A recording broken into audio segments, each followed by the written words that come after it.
Hello and welcome to At the Power Table podcast, where we are breaking barriers and building the future together. Today we are speaking to Dr. Feyi Akin, who is super incredible, as are all of our guests. We work very hard to find you and bring you the most incredible guests. This is episode 1 of our promised food for thought episodes, which we're hoping you're going to listen to and reflect on, and then come back with lots and lots of conversation. Today's conversation is about human-centered innovation in a world where AI is growing and is really exciting. We look at what does that mean for the energy industry? What does that mean for the energy consumer? What do we mean by AI, firstly? What do we mean by agentic AI? And what does that mean for responsible AI and the usage thereof? Dr. Feyi and I did not meet over LinkedIn. Surprise, surprise. I actually heard her speak at a Energies Black event a few months back, and I just thought she was such a phenomenal speaker. We have to get you onto the podcast and talk to us about the things that you are passionate about. If you don't know what Energies Black is a network that is currently based in the UK and is just doing really incredible work in terms of mentoring people in the energy industry, providing that diversity and inclusion perspectives. Okay, that said, without further ado, I'm not going to keep you from the conversation. I hope you enjoy it. And as always, my camera has just gone all the way off. God knows where. There we go. That's better. As always, please like, subscribe, review the podcast, give us 5 stars. Keep talking to us so we know that this is reaching people and that it is making an impact. Else, I'm kidding. Talk to us so that we know it's making an impact. Let us know what you want to hear, what you don't want to hear. Yeah, and hopefully you enjoy this conversation. Okay, bye.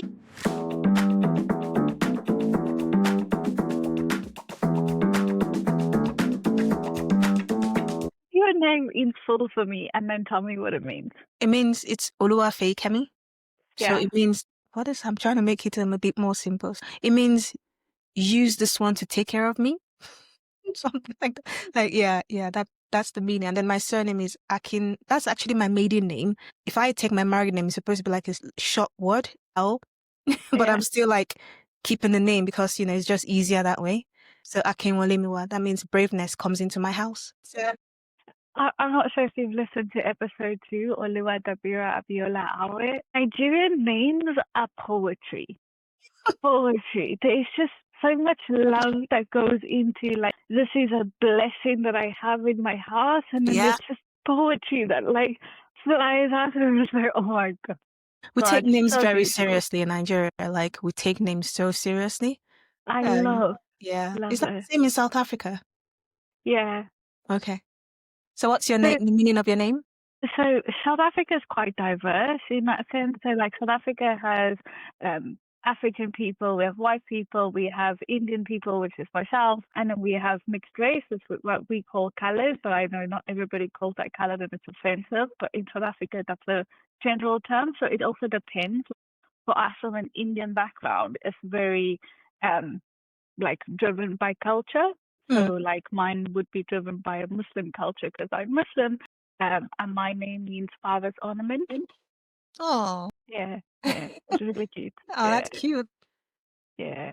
It's not as poetic, I would say. Oh, it is. It's actually very meaningful. It's meaningful, yes, but not as poetic. Like too terrible, but not the best either.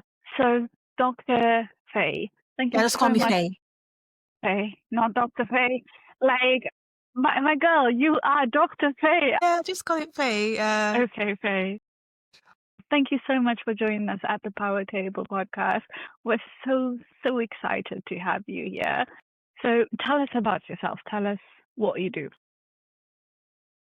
From the beginning or what I do right now? All of it. Okay. So when I was 8 years old, I thought, well, I'm going to be an architect because I was always obsessed about buildings. Whenever we'd go out, I'm like, wow, how did they pull all of that together? So that led into me studying architecture in Nigeria. And along the way, I started realizing that actually I love the theory part of architecture than the practical part. I didn't really like going on site and, all the hard work of pulling the building, but I could read about philosophies on architecture and people. So I saw that there was that interest there. So I did this for 6 years, during which I got my BSc and I got my master's. And my degree, my thesis was on sustainable buildings in Nigeria, trying to make, buildings in a humid climate to be a bit more sustainable and use less electricity. That was back then when I was like 16. So I always had that interest in sustainability and net zero and all of that. So I practiced architecture for a few years and then I got my admission into Cardiff University for my doctorate degree. And the thesis was on studying how we could use roof gardens, wall gardens, and floor gardens as a way to ensure that buildings are cooler, literally just trying to study that so we don't depend so much on electricity, which is quite erratic anyway. We don't have a lot of electricity supply, just less reliance on like generators and all of that. So, but along the way, I sort of started studying and I realized that actually I'm going to stick to wall gardens.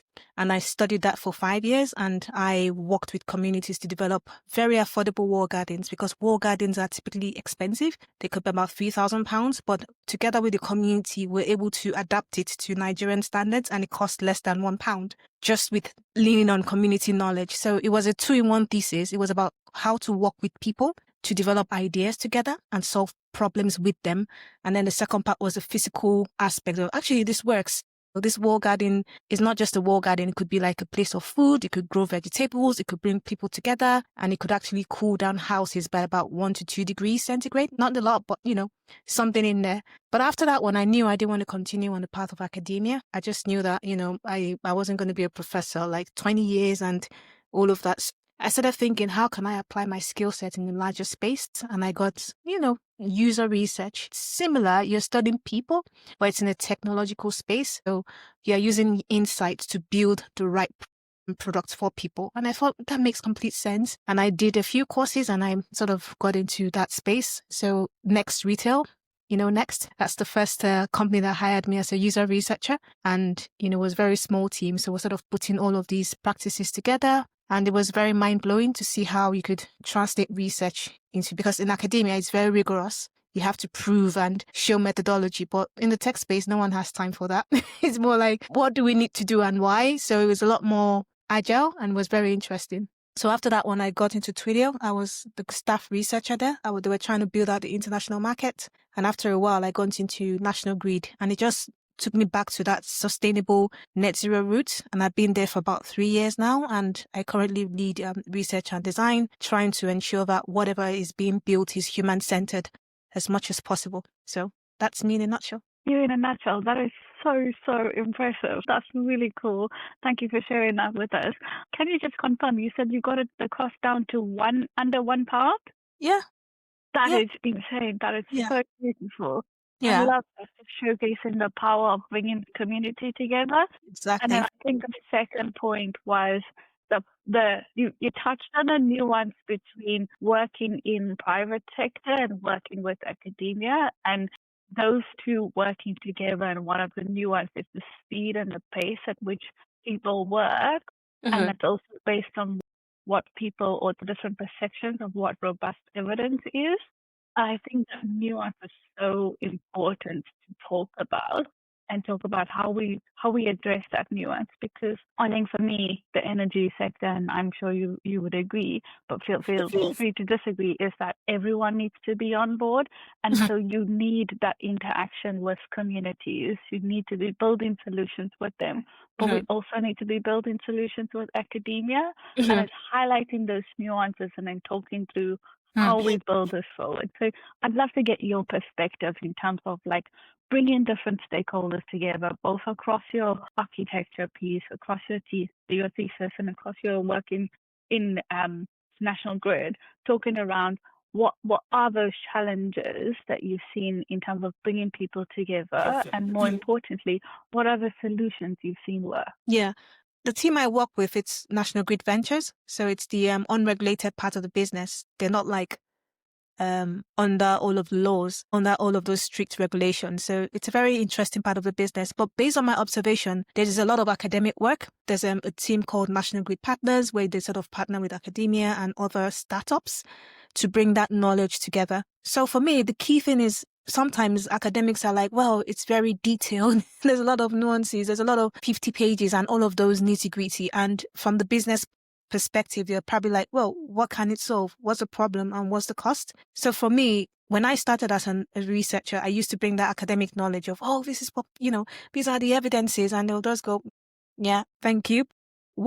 So I had to learn over time to actually adapt my communication style to different stakeholders. The executives, just one pager. What are we trying to do here? And then the engineers, they're sort of a different user group. They want to know all the nitty gritty. So it's about adapting, but still ensuring that collaboration is there, ensuring that, all those nitty gritty information is still in there. But a lot of people are not reading through 200-page documents. That's just the truth.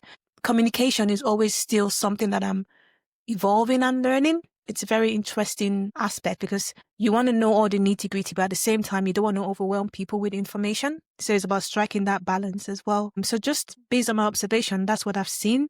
We do have a lot of engineers with doctorate degrees in National Grid. But at the same time, whenever information is being relayed, it's always about the key points. This is that. If you want to know more, then, reach out to this person. And I'm sure, if people want more information, they can always reach out to the academics or the experts or the SMEs. So that's just based on my experience so far, just trying to make sure that you distill that knowledge in a very succinct format for everyone else to understand and remove all the jargons from it. Yeah. Yeah, I think that's a really powerful point, that adaptation, but also recognizing the unique value everyone brings and why it's necessary. So it's not to say that we don't want the nitty gritty and deep detail behind it, scientifically reviewed with evidence and peer reviewed, but there's just a time and place for it, and it's to recognize. And I think that's such an important skill, that communication of when to share, what to share. I really love that. I'm going to pick up on videos, short clips work a lot. So almost like sometimes it's just under 50 seconds and it's just, this is the story, day in the life. This is the problem we're solving. And here you go. And it does a lot well. It resonates more with people than publishing papers. So that storytelling is still something that, everyone always relates to. And, ensuring that your audience understands what you're saying, because energy is quite complicated and things could get misunderstood quickly. So just keeping things simple for everyone to have that, make energy more interesting than it actually is. So, yeah. I mean, personally, I would say energy is really, really interesting. And I just don't think people know about it. Sorry, we're going slightly off tangent here. I was watching Glow Up on Netflix. I don't know if you've come across it. I'm going to look the makeup show. I'll write that down. I mean, I don't know if you're into it, but it's basically like a bunch of makeup artists, and they have a competition to be like, who's the best makeup artist. I think there's an alternative one, Next in Fashion, where they do fashion designers, and they have like weekly, or every episode is a new challenge, and then one person gets eliminated every so often. And it just makes the craft and like the skills and all of that, brings it to life, and it makes you feel like, I think I watched like 3 or 4 episodes, because that's not many I watch at a time, which is probably shareable because now I'm sharing my watch habits. But it makes you feel like, I want to be a makeup artist. Ooh, I want to be a fashion designer.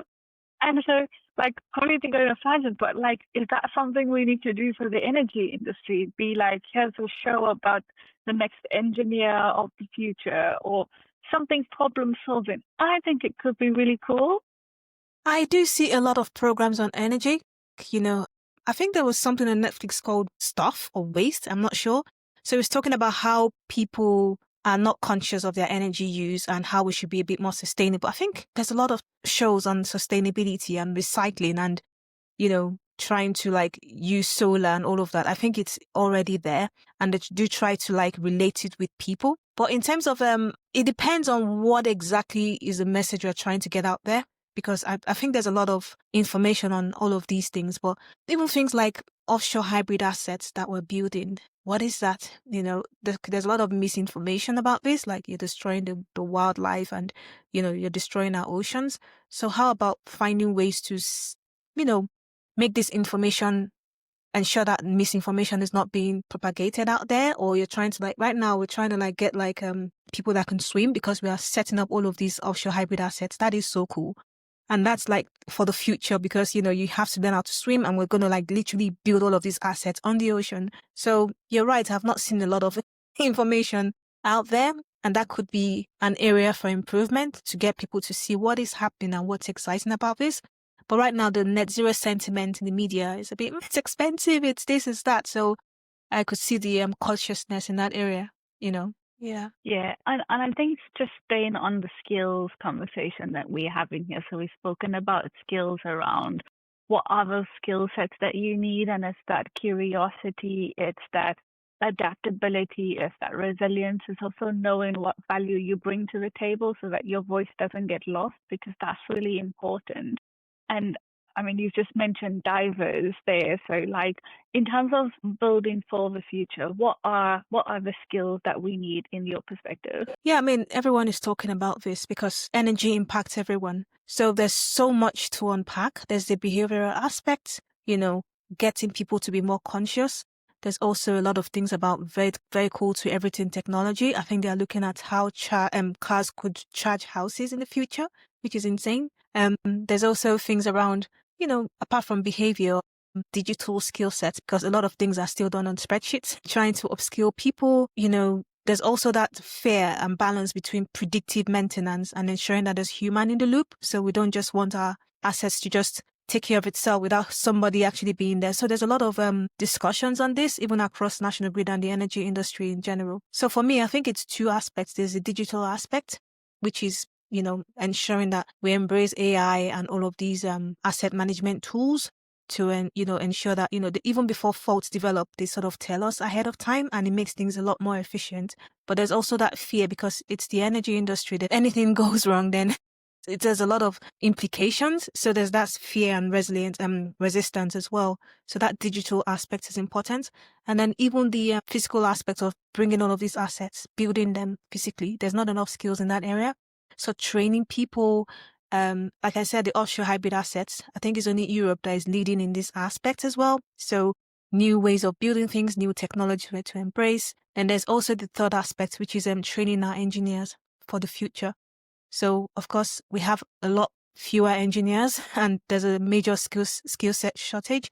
They're trying to attract young ladies into STEM. There's a lot of media and going to schools to talk to people, but for some reason, it's much better than before, but not a lot of young ladies are showing interest in this aspect. So trying to identify that root cause and ensure that, you know, energy should be for everyone, because you need both male and female perspective as well. So those are the three aspects that I'm seeing, and there's still a lot of work to be done beyond just going to schools and setting up fairs and apprenticeship. I think it's just looking at root causes of why some of these things are not having as much impact, and then tailoring more strategies around that, you know? Yeah.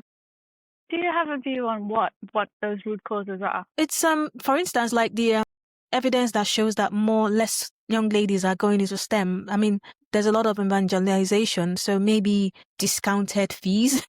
But then that brings a lot of debates. You know, are we showing more favorism? You know, so they're still trying to identify that root cause. Maybe they just don't have that interest. But why is that? As long as it's very clear that they don't feel like maybe it's a capacity issue, or they're like doubting themselves, then that's fine. Maybe they just don't have that interest. Maybe women excel more in some aspects than men, and that's fine. So there's a lot of, especially in the UK, I've seen more effort in trying to, we ran like a fair, like during the summer. It was just girls' guides, about 600 young girls from primary school ages. We brought them together and showed them cool stuff about energy and, you know, oh, this is the future. They're very young, so it's a good way to sort of showcase all of that. So it's just to see the long-term effects. Maybe in the next 5 years, maybe all of these things, you can see some more evidence as well. So that root cause is just trial and error, to be honest. You keep doing what you're doing, showing all of these, be more tech savvy, Gen Z savvy, you know, so it's not just this industry that is old and in relic, you know, trying to make it more, bring it to their knowledge of this is what we do and here is what you can do to contribute to it. So root cause is a long-term conversation, really. Yeah, I completely agree. And I think there's also something around the root cause that makes it so difficult, is that systemic nature. So exactly like you're saying, it's not just the like seeing the opportunity is one thing, but then being able to, or having the confidence and the ability to do it is one thing. But then you have to think about what is people's home situation like. Are they taking care of other people? Do they have other responsibilities that's making it difficult for them to attend university? Do they have like competing priorities?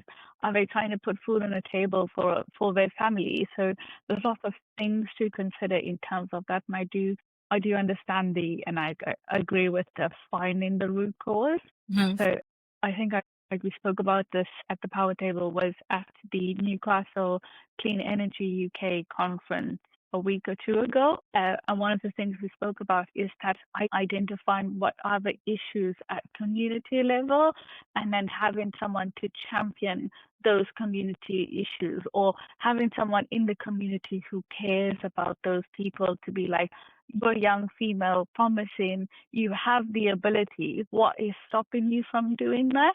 And like almost empowering people to become those champions in their communities. Yeah, I mean, I think there's a ESG group at National Grid. They literally set it up earlier this year to sort of go into communities in advance. So not just when you're ready to build things. So it's very interesting that I had a conversation with the manager and he was quite passionate about getting in there and trying to engage with the community very early on, especially underserved communities. So I think the businesses are waking up to that to see, because that's the only way you can identify the root causes, not just based on statistics. The government says this is about getting in there, having your boot on the ground, building that trust, because that was what my PhD was all about, going to the communities. Even as a Nigerian, I had to build trust and be among them and show that interest. And based on that one, that's what opened up. And they were able to provide me knowledge on how to adapt a £3,000 system to a £1 system, leaning on their expertise. So there's a lot in there. I'm seeing, I think even, correct me if I'm wrong, I think there's some policies around energy industries showing their impact on communities now. So that's a policy issue and that's fantastic. You know, it's about showing that evidence, showing all of those things that you're doing to ensure that root causes are identified and tackled with earlier. I agree for sure. I love that. I love a community conversation. I didn't do my PhD, but I did do my master's on it. So we'll swiftly move along because I'm not qualified enough to debate it at length, but I completely agree. I want to touch on something you mentioned earlier. You spoke about human-centered innovation. Tell me what that means to you.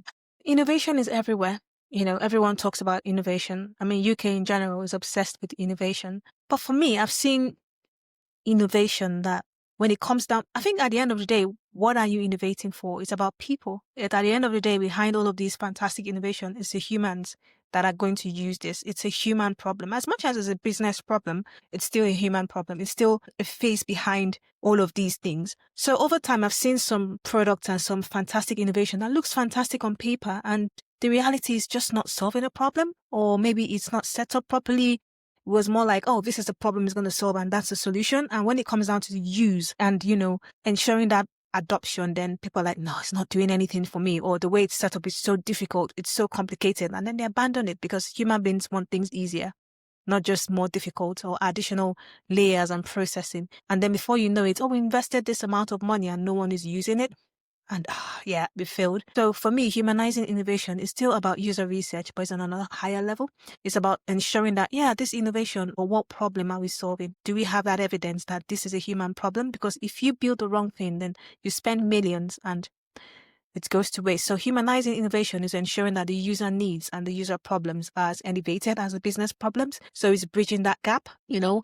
And sometimes innovation is about failing. I don't call it failing. I call it lessons learned. If it doesn't work out, then what are the lessons? And about pivoting. Don't be afraid to fail. And that energy is very, we don't want to fail, you know.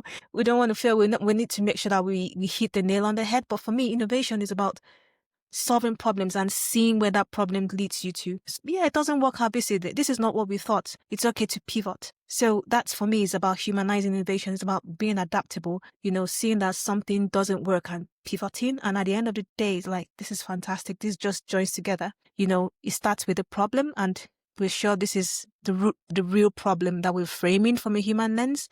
And therefore, this is the solution. So that's what humanizing innovation means to me. So what does that mean to you as well?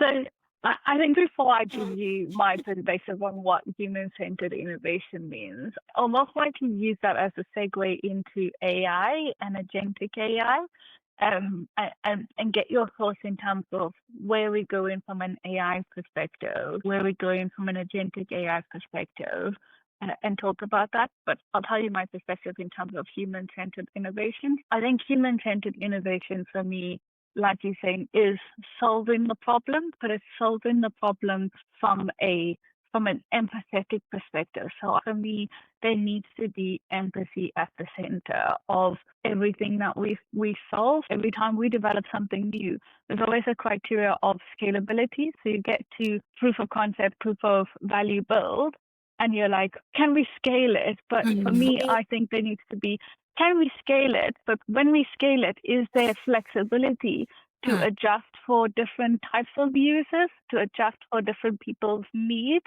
And I think that's the missing element, that sometimes we're so quick to run into, oh my God, we have to do this big, brilliant, beautiful thing. And we're like, okay, we have this big, beautiful, brilliant thing that people need to adapt. So I don't think that people adapting is a problem. I think resilience and human adaptability is a very important skill, and everyone needs to have it as a life skill. But that's the gap, human resilience, but then innovation resilience, and then it makes the gap lower, so it drive adoption faster. Yeah, I love how you spoke about empathy and resilience. Sometimes you're trying to say people should adapt to this solution. And then that's where I said, if it's not solving the need or a problem, then it becomes more difficult, So that's why I'm very vocal about human-centered innovation, because I've seen some of these things fail over and over and over again. Human nature is more like, that's a problem, or that's the solution, and it's going to work. But actually, does it work? And before you know it, no one is using this. It's supposed to be fantastic, but humans are very complicated, because I study people for a living. Humans will tell you something and they do something differently. But you told us this one, but no, you don't trust what people say. You look at what they do, and that's what you make your decisions based on that one. So yeah, there's an example that comes to mind of a university. I forget which university it was. I also must confess that I remember this example through social media, so you probably have to fact check me on this. But I remember there was something about UX and like user design based on users, where the university had this huge lawn, and instead of creating pathways, they waited. So instead of creating like one long pathway across, they waited to see how people cross and what paths people take. And so as people, over time, as people use the pathways, like the lawn started getting used. So that's where they created the pathways, as opposed to saying, we're going to tell you where to walk. They waited for people to walk, map those journeys in terms of what areas people use. And the result, instead of having one walkway go across, you had like different diagonal all over, which I thought, for me, that's a brilliant example. Absolutely. And one of the things that all of these things begin is asking the right questions. I don't think anyone understands how critical it is to ask the right question. Because sometimes it's like, oh, this is a solution we're thinking about. What do you think? Don't do that, because you've already put in something in people's minds, and they want to, it's a human nature. They want to appease you. But asking the right questions, what are you facing on a day-to-day basis? Give me a typical example. What would the opposite look like for you? You're teasing out some of these things without leading people on. So asking the right questions is not talked about enough in terms of human-centered innovation. That's such a brilliant, such a powerful piece of something so simple we can change so easily, but such a great impact. Because more often than not, if you're speaking to communities and you're coming from this fancy business, you're already slightly intimidating. So of course they're going to be like, great solution, and then you implement it, and then no one really does, or no one cares. I completely agree. I really want to get onto the agentic AI conversation. But before we do, I'm very keen for you. So whenever we do the podcast, I always try to think of, if my mom is listening, how do I break concepts down to her so that she understands? So my mom is a housewife. She's very smart, but she's can't be asked because she has lots of other things. So she's not reading about energy transition every single day. So if you explain to my mom what what your understanding of AI is and what your understanding of agentic AI is. So AI, artificial intelligence, is, artificial. Let's start with that one, because no one can reason as fantastic as humans. So artificial intelligence is there to help us in a way. So it sort of generates data, it can help you tease out information more efficiently. So for instance, if you're trying to design something, okay, I'm trying to come up with ways to design something, AI can help you pull multiple information together very easily compared to just relying on simple search. So it's almost a way to offer multiple perspectives to a solution and making the most of your prompts. That's what you put into all of these, trying to break it down in a simple manner, in a very, how you can instruct these devices or these means to help you achieve simple tasks. So for instance, if you're trying to like come up with even as much as possible, you're trying to come up with ways to find solutions to what you're facing on a day-to-day basis. AI is there to simplify that for you, so you don't have to spend so much time sourcing for information. It just pulls all of that together in a very simplified format, and it's tailored to you and your prompts. I think that's the way I would break it down to, yeah. Yeah, I mean, that makes complete sense. What about agentic AI? That takes us a step further. So think of agentic AI as an assistant. So rather than trying to like, oh, I'm trying to find a way to pull this information together, agentic AI can predict what you're trying to do and do it before you even get there. So it's autonomous, it's almost hands-off, and it sort of works with what it thinks that it knows about you and can go like, in fact, some agentic AI can actually help you book your holidays, plan your itinerary, and pay for it before you even try it. It's a lot more hands-off. But then you have to be careful, because if you are getting agents to plan your life, then that means they could take over your credit details, your credit card details, take over your life and do things before you even get there. So there's that human in the loop that is so important that you must have. Otherwise, it could just run amok. So you need to have that. You should be able to tell this is where you stop, So that's the difference between both of them. AI is like, a manual assistant. Agentic AI takes us a step further and helps you plan things and predict things that you need before you get there. So is agentic AI going to take over the world? That is a lot of room for debates. I think everyone is still a bit skeptical and scared because, what if you wake up in the morning and someone has booked a holiday for you? Like, actually, I mean, I'm not complaining. If someone booked the holidays for me, I'm keen. So yeah, I think for some certain use cases, it makes sense. But I mean, I think we just have to be careful, because when you start having access to your health data and, all of that one, you were stressed and I thought you needed a spa. It sounds nice, and actually this is a real assistant that can think and predict what I need. But then where do you draw the line between autonomy and manual control? I think that's the ethical debate around AI as well. Yeah.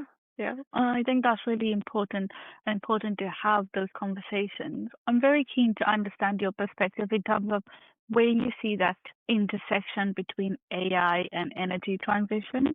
Like, is there an overlap? Yes. I mean, we're talking about self-healing grids here. You're talking about, automatically rerouting energy from place to place without human intervention. It sounds exciting on paper. There's actually, before a transformer starts showing signs of fault, it tells you ahead of time. You can plan your resources.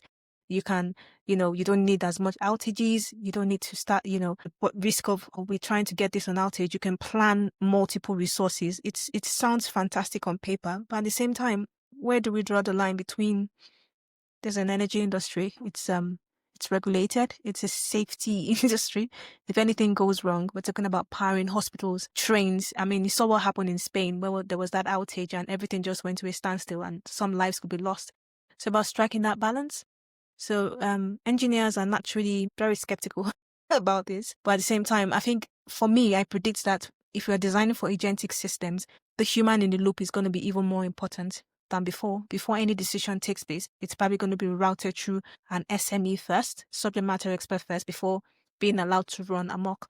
So I predict more agentic AI stuff, but more humans in the loop face than just letting things just plan our outage for us. No, I don't see that. So it's almost like agentic AI is going to do the work, do the thinking, and then wait for human approval. It's gonna be like an assistant. It's gonna be like, this is what we're thinking. This is based on the data set that we've trained on. What do you think? I think the difference will be, well, this is what I'm thinking, and I'm planning your stuff for you. And no, it's gonna be, there you go. This is what we're seeing. You are the one that will decide. I think that's where the use case might make more sense, rather than, there you go, plan our next outage and just do what you like. And yeah, it's going to be very, very important to have that stop gap. And responsible AI they're talking a lot about this. It's more prominent now than ever before. Where do we draw that line between letting AI train your model and your data set versus you being in there to ensure that it's doing the right thing? Because it's not 100% accurate,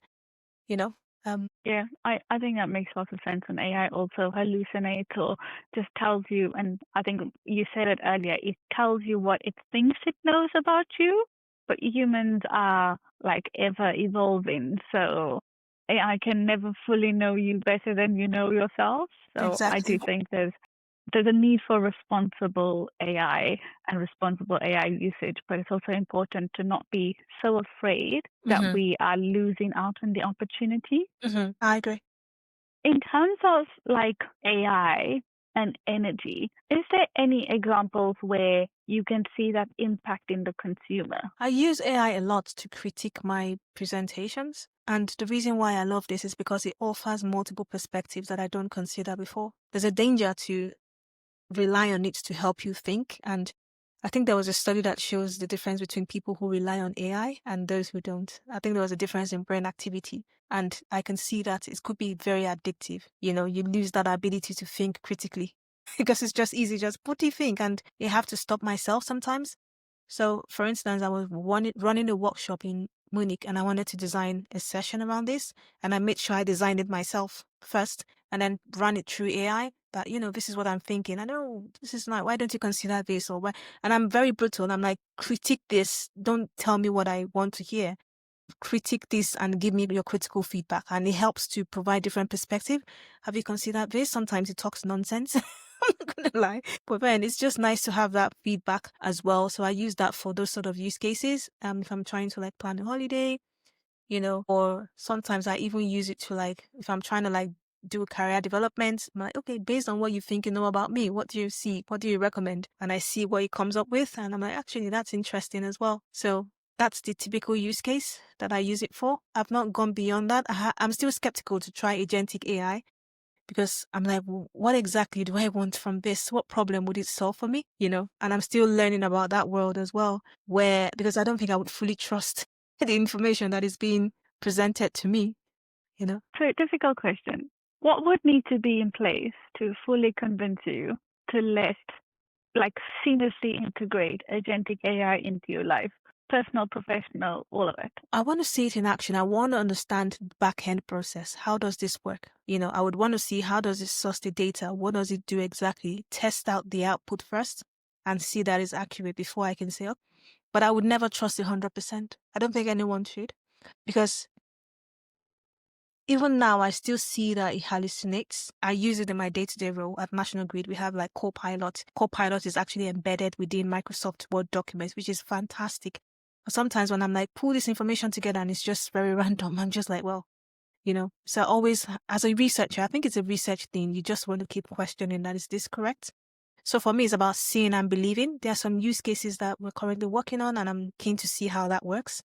And if I see that actually there's a potential here, then maybe I could fully embrace it.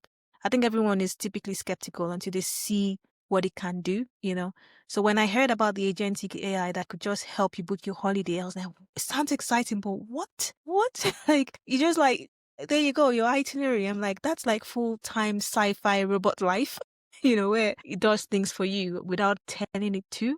So yeah, it's interesting. I definitely think we are on different parts of the spectrum. So I know that and I'm like, yes, please book me a holiday all the time, every time.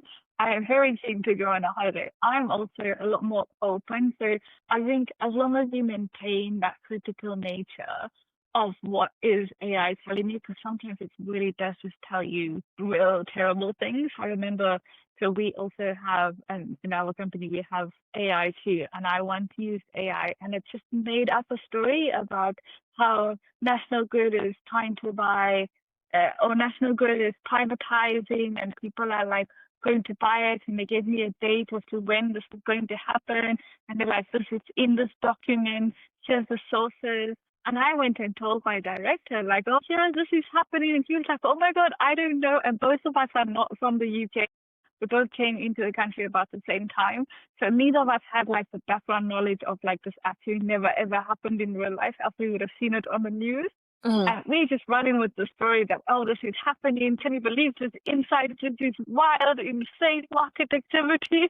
Wow. Only to test that when we did like data triangulation. I think that's so important, that data triangulation of just quickly searching, is this actually true? Can I actually see that document that you're talking about? It was a complete lie. It was completely hallucinating. So I think it's important to have that critical nature, but it's also understanding, like you're saying, what are the tasks that is low critical thinking required, that doesn't need your intervention, that you can hand over to AI. So, for example, summarizing meeting notes, or in the consumer perspective, understanding or learning about offshore wind. So if my mom, for example, put in a prompt to say, teach me all the things I need to know as an energy consumer about offshore wind.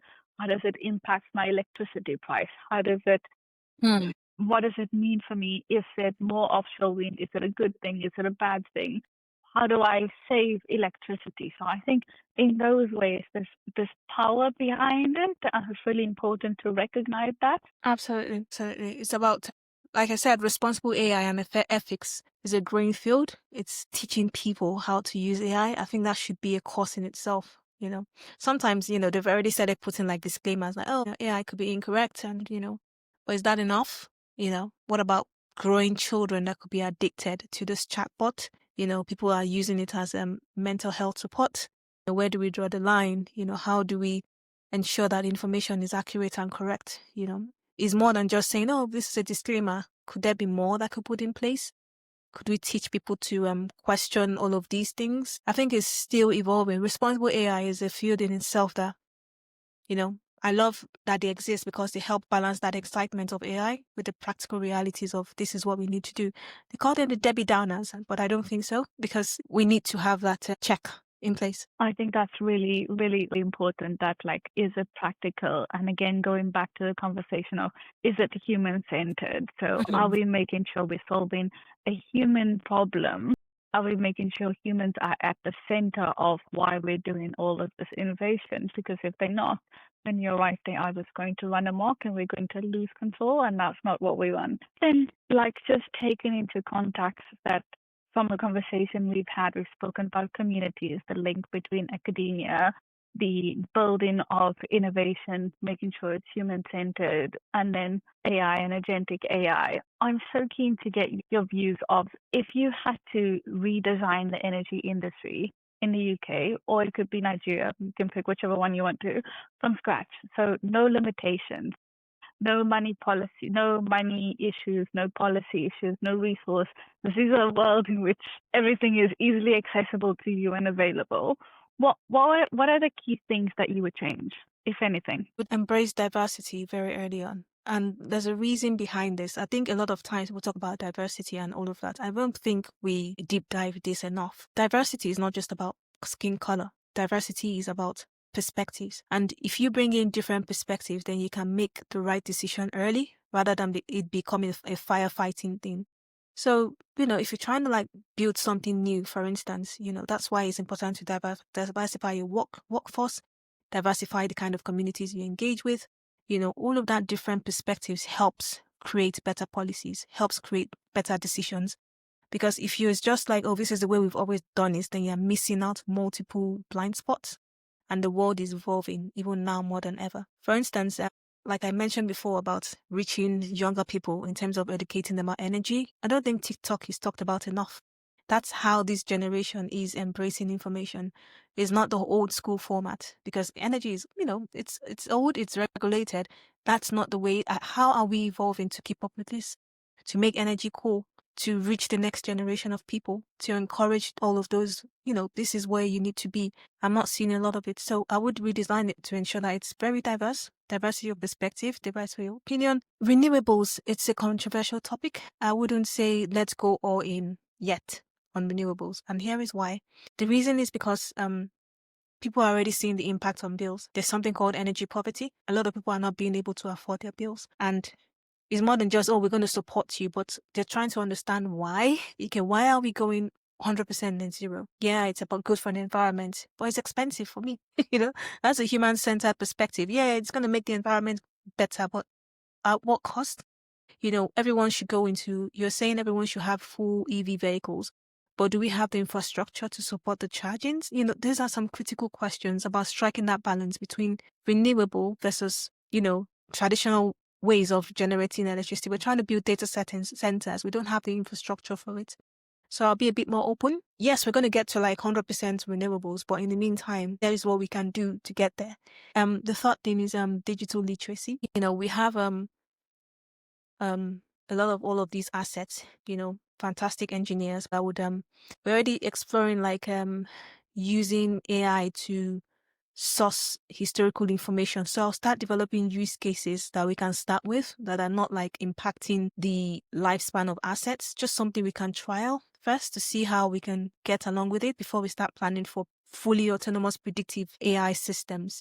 I think those are the three parts I would design, but definitely diversity of perspective is number one for me. I love that. I don't know if you follow Powerful Women. They've recently released their stats. They have a goal of 40% of women on board by 2030, and I don't remember the stats offhand. Like, we're dismally still very far from that. I think it's around 5% of boards still don't have any women on their board. And I think, given that we are both people of color, it's just very important to say that yes, it's one thing to have female on your board, but they need to be people of color. So whilst that is one element, it's one that we have to tick off. Like, that should be bare minimum. We should be having people of color in the room all the time. We cannot have rooms where there's no people of color. Like, at some point it has to become unacceptable, and we've gotten to that point, people. So like, please check your rooms have people of color, and then over and above that is please check that those people of color and people who are not of color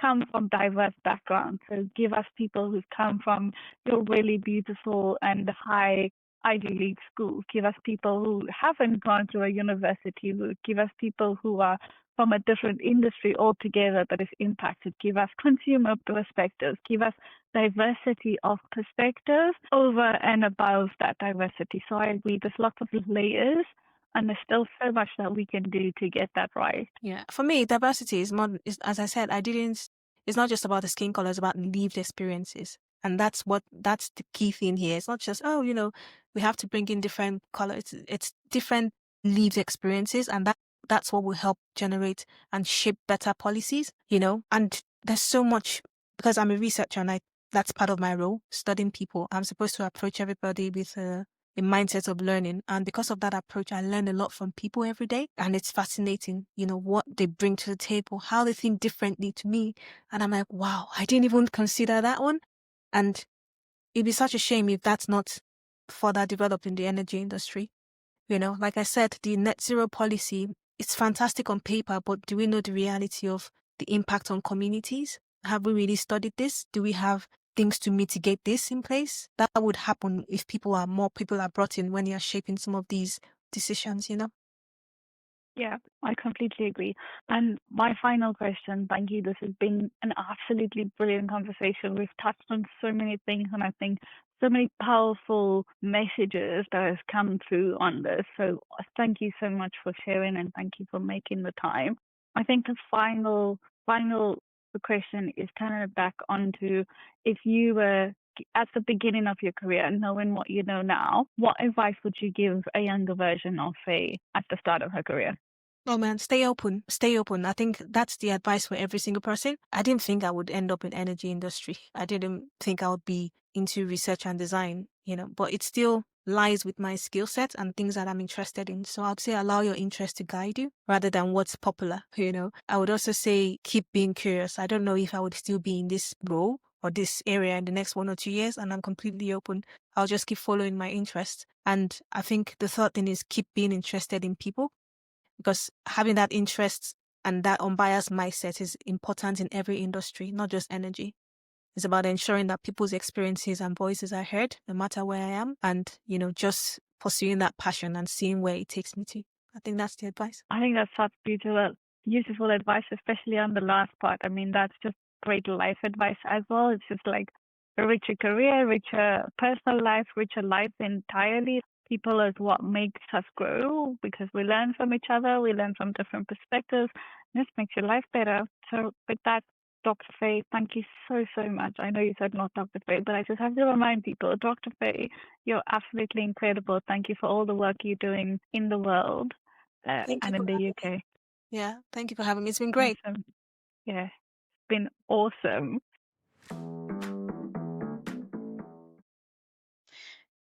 phenomenally cool conversation, as promised. I must confess, during the conversation when Dr. Feyi was like, agentic AI is going to book you your holidays, I was like, I'm sorry, where can I get one? Where can I get something that's planning a holiday? I am really, really terrible at planning holidays, and I blame my family because this is a family trait that has been passed down to me. We're just really, really bad at making decisions and then booking a holiday, partly just because my sister and I have really different views in terms of what kinds of holidays we want to have.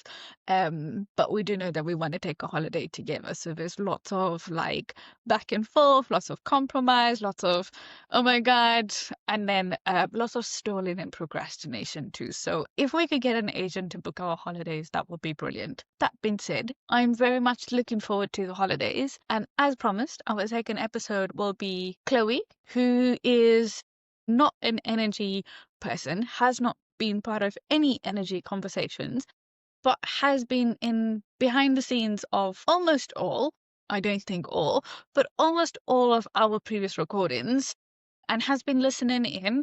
And so we get Chloe to come speak to us to bring or to represent a consumer perspective. So yeah, I'm really excited for you to. I was going to rattle off about why I think that's important, but I will save that for the next conversation. So listen to that one. Until then, have a great time.